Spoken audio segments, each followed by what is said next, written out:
If your Windows PC is showing Wi-Fi does not have a valid IP configuration, it means that your computer isn't getting a proper IP address from the router. This guide will walk you through the several steps to fix the issue and get your Wi-Fi back online. First, go ahead and restart your computer. This is a simple first step that often resolves the issue. You need to first go ahead and clear your network cache, and then reinstall or update your network adapter driver. For that, you need to go ahead and open Settings. From here, search for Device Manager.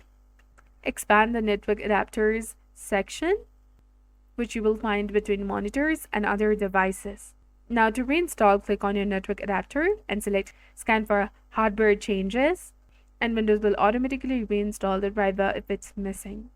To update, right-click on your network adapter and select Update Driver and follow the on-screen instructions to do so. You can also disable your antivirus temporarily. Search for Windows Security and open it. Now click on Virus and Threat Protection. Under Virus and Threat Protection settings, click on Manage Settings. Now toggle the real-time protections switch to off.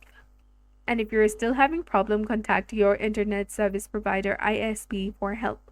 So that's it for this video. I hope you found this helpful. If you did, please like, share, and subscribe.